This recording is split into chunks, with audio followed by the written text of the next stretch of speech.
So the reason we're doing this, I just saw this documentary called "It Might Get Loud" about the role of the rock guitar, Right? and I don't know squat about guitar really when it comes to musicians before, but the guitar really is the driving element of so much rock and roll, and I feel like I need to talk to somebody who knows something about guitars to explain to me the significance. What's the role, just full of philosophical, what's the role of the guitar in rock music for starters? Well, first of all, I was going to say, because I had this preloaded in my mind, but I think the mark of a great documentary is when you're not necessarily passionate about the material, and is the movie that you're going to see still intriguing, still captivating to you. Yeah. As far as the guitar, see, this is what is going to be interesting to me about this movie, because there's a huge population of guitar geeks that you geek out to the nth degree on someone's technique or the type of pick they use or what the pedal is or whether they have a Marshall amp or a Fender amp or they use a Les Paul or it goes on forever. You're talking gibberish. Right, so you have those guys, but the goal of a great guitar player is to have a unique sound, to where someone who's not a guitar player can hear that song and in the first 20 seconds you go, that's Led Zeppelin. Or someone that's not a guitar player, you can hear a riff and you go, that's U2. And I think that these three guys capture that. And that's the thing where it gets bogged down to someone who's not a guitar player. It's like, okay, you can play really fast. And you can do all kinds of tricks. Big deal. Man, is it loud. And it's really loud. And so, but it's those...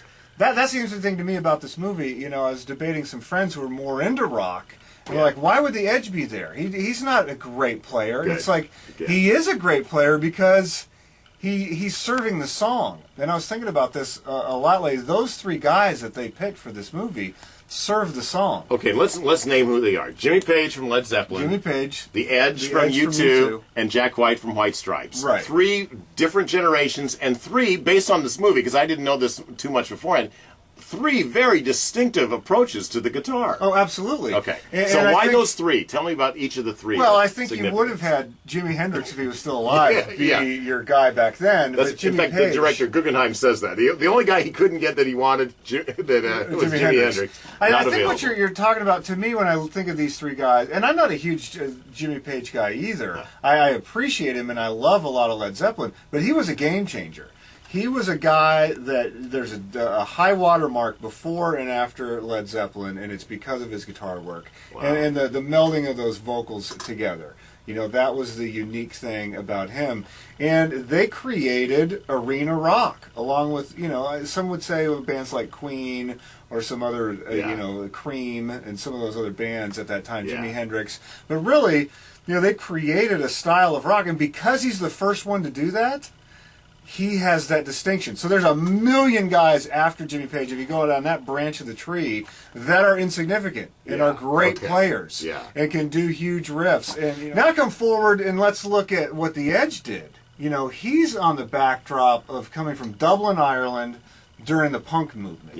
Sex Pistols, just this not violent, but this anarchy type of music that's just thrash, loud music, very rough hewn. The Clash. I'm trying to think of all the punk bands that were going on at the time, because most of them didn't survive.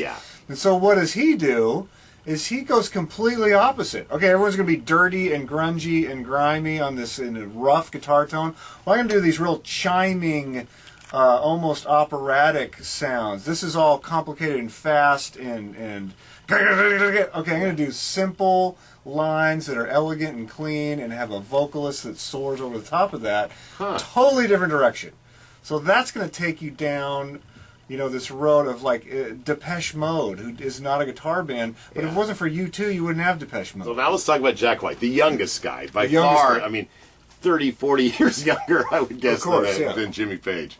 And I think the unique thing about him, and I would say this about Kurt Cobain as well, which a lot of people rank highly on, when they do these greatest guitar players of all time, people get outraged when Jack White's on there or when Kurt Cobain's on there, because they're not great guitar players, but what they do is capture the mood of a song. And so it's about a song. And you think of Jack White going, okay, I'm in this, he's coming out of the Nirvana era, the Alice in Chains, Soundgarden, these huge, big, heavy sounds. And he's going, okay, I'm going to be a two-person band with a girl drummer that's never played the drums. I want her to deliberately be bad at the drums. Yeah. And then I'm going to blow everybody's mind with two people. And it comes out of a Detroit MC5 sort of deal. And he was a furniture designer. Yeah, He worked in an upholsterer. Yeah. And so he had this really elevated sense of design and elevated sense of editing a piece of furniture. And he took that to music and said, I'm going to edit this down. What's the essentials? A singer, a guitar player, and drums. And so you look at a song like Seven Nation Army, which I don't know if it's in the film or not. When he does that live, he plays all the parts. He plays the bass line. He has a special guitar that has bass strings on the top, guitar strings on the bottom. And so Meg White lays down the beat. He sings the vocal. He plays the bass line. He plays the guitar part on the hook. He's singing all the vocals. And so all of it serves the song. The thing that made him great is that it is fragile. There's a fragility to the White Stripes sound. But, you know, it's watching a guy on a tightrope. Is he going to fall? It's like, can you have, you know, you go to a band with 7 pieces in it, and one guy can have a bad night, or he might miss a note, and you don't see that. Yeah. But with this band, it's all right there. Yeah. You know, and it's that's fun to watch someone navigate that by themselves. Yeah. So should we do a thumbs up or thumbs down now? And what's the Tom Tangney thing? It might get loud, I think, is definitely a thumbs up for a newbie to guitar. I definitely think one of the things that it brought to the table was it made somebody who isn't interested in guitars, and that's because it gave me a context.